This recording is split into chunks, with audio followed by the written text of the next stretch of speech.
لو عملتها كل يوم مستحيل ازهق منها، الاتنين في صينيه واحده ميكس ما بين الشوكولاته والفانيليا. وفشل الكيكه خلاص ننساه، هنقول بسم الله ونصلي على الرسول عليه افضل الصلاه والسلام. وتعالوا نشوف وصفتنا.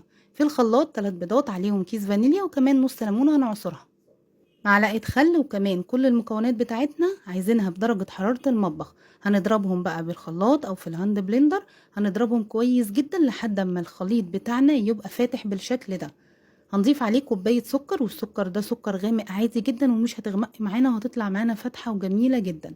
هنضرب بقى السكر لحد ما يدوب تماما. هنضيف كوباية الا ربع من الزيت، بعد كده هنضربه برضو كويس جدا. واخر حاجة خالص بضيفها هي كوباية حليب، كوباية لبن حليب، وبضيفه هو دافي. يعني انا بحب جدا ان انا اضيف اللبن دافي، فبيدينا نتيجة حلوة جدا للكيك، ولا هو ساقع ولا هو سخن مغلي، هو لبن دافي.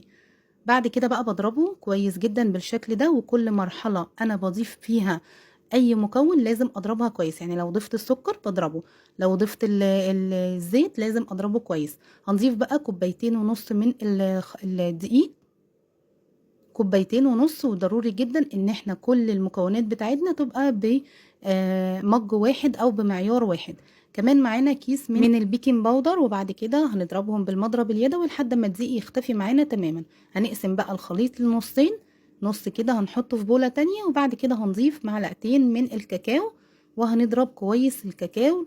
وطبعا بضيف معلقتين من اللبن، واللبن ضروري يكون سخن علشان يفك معانا الكاكاو على طول. صينيه حجمها متوسط هندهنها سمنه وننزل بقى بالخليط على طول، ايد ماسكه اللي هو الخليط اللي بالشوكولاته وايد ماسكه الخليط اللي هو الفانيليا، والاتنين هننزل في وقت واحد على طول في الصينيه. بعد كده بخله او بعصايه الشيش طاووق، وهنعمل حركه دائريه كده علشان نخرج اي هواء دخل معانا في خليط الكيكه. وهنضيف بقى، ده اختياري خالص، شوكليت شيبس، بحب احطها جدا فوق الكيكه كده بالشكل ده، بتدينا طعم حلو جدا وبتسيح كده وبتبقى طعمها حلو جدا في الكيكه. ما بقلبهاش، انا بحطها فوق الوش كده علشان تفضل معايا بعد التسويه برضو فوق الوش. هندخلها بقى في الوقت ده كنت مشغله الفرن قبل ما ندخل صينيه الكيكه ب5 دقايق بس او ب7 دقايق. انا مش عايزه الفرن بتاعي يبقى سخن قوي فلما ادخل الكيكه تهبط مني، انا عايزه درجه الحراره تبقى متوسطه. وهندخلها في فرن في الرف الاوسط على درجه حراره 180. هتقعد معانا من 35 دقيقة ل 40 دقيقة وهتطلع معانا بالجمال ده. هتاكلوا أحلى كيكة طعمها حلو جدا، ميكس ما بين الشوكولاتة والفانيليا.